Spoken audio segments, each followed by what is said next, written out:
you asking me or I'm asking you? I'll ask you. And do you want to record on your phone? That's a fine. question. Okay. Can you please state your name? Sarah Wells. Okay. Sarah, I'm here to talk to you about volleyball because I know you're on the volleyball team here. So my first question is, how long have you played volleyball? About 11 to 12 years.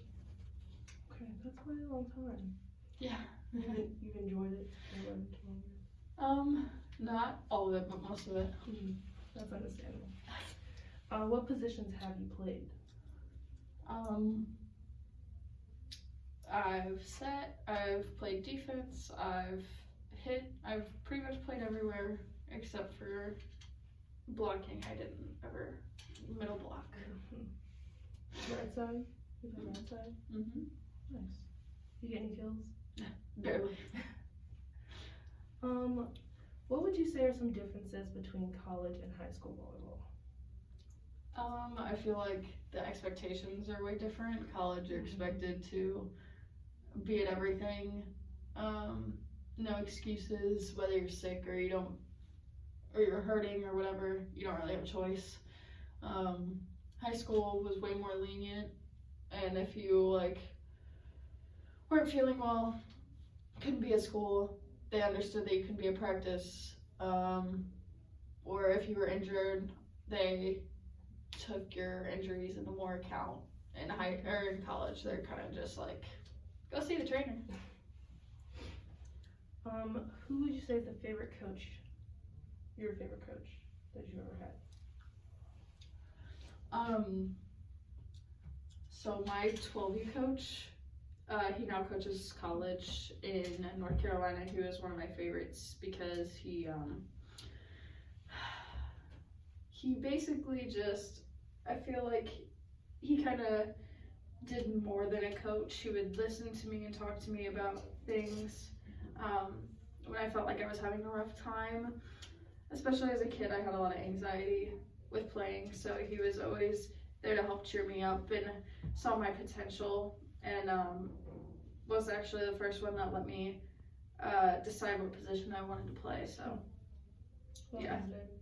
Corey Sobel. Okay, interesting. What's the best memory or some of the best memories you've ever had playing? One of my best memories is probably playing with Jordan for 5 years. Since we're still pretty close, that it was really fun growing up and playing with her. Also going to nationals twice, and almost winning a bid one year. So those are probably my favorites. And then some of the worst memories. Probably COVID shutting down club volleyball that year. We played like 2 tournaments and we were done. And I also had COVID that year, so I couldn't play for half of the season that we actually had. So that was fun. Another one would probably be getting cut from my 11U team after I played there for 2 years. And I had no explanation as to why. He just kind of cut me and moved on. And didn't even replace me with anybody, just cut me. So that was fun. Interesting. What life skills has volleyball given you? I would say it's made me a more social person. It's also taught me, as I've coached I've been a coach for other girls, it's taught me patience and being able to turn my skills into a teaching experience, and allowing other people to be able to take some of my skills or some of my words more and take it and put it into their own skills and see improvement within themselves. You said you coached little girls. Mm-hmm. What was that like? So I coached YMCA for a year of 13-year-olds, and then I coached a year of 11s and a year of 14s, I want to say, and they might have been 13s club. And it was a humbling experience. A lot of girls that age have like a lot of attitude, and don't like to be bossed around by somebody they see as just like 3 years older than them, which is understandable. I wouldn't want to be either. But it was rough getting over like the barrier of being from like a friend to a coach, and being able to come off the court and still being able to talk to these girls and hold that barrier, because a lot of girls want to, what's your Instagram? Let me follow you on Instagram, and you have to like be like, no, that's not okay. We're not supposed to do that. So especially when, I wasn't even 18 yet, so I was still pretty much a kid. Why do you play volleyball?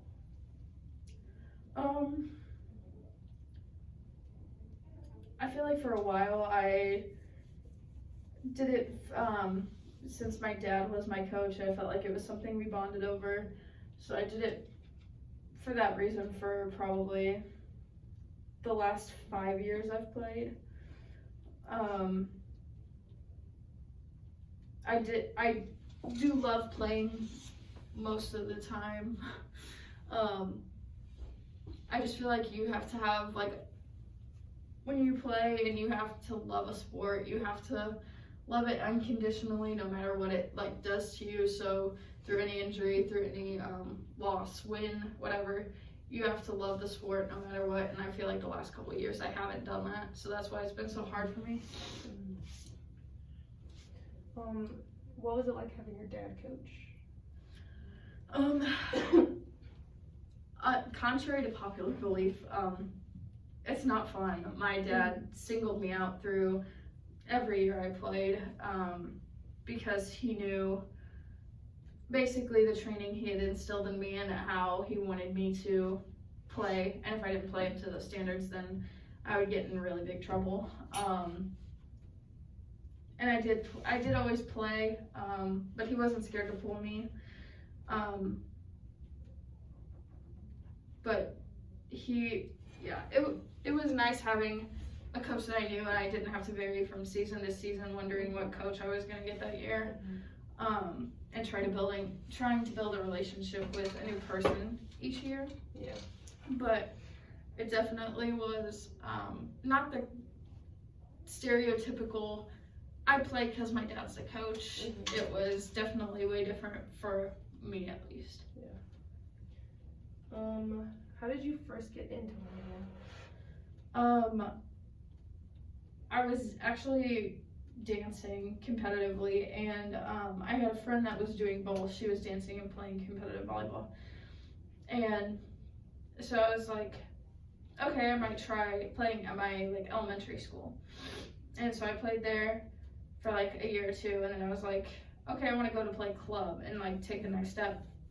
And I started to kind of fall in love with it, and when I made like a better club team when I turned 13, I decided to quit dance and focus just on volleyball. And then I started taking volleyball way more seriously, and that's about it. Okay, last question. What advice do you have for new people playing volleyball?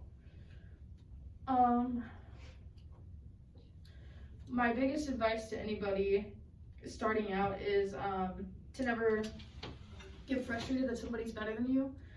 At any moment you could be better than that person, and at some point the girls or the guys that are the best at something are gonna slow down because they notice they're the best. Mm-hmm. And that's when all your work pays off, when you finally catch up to that person.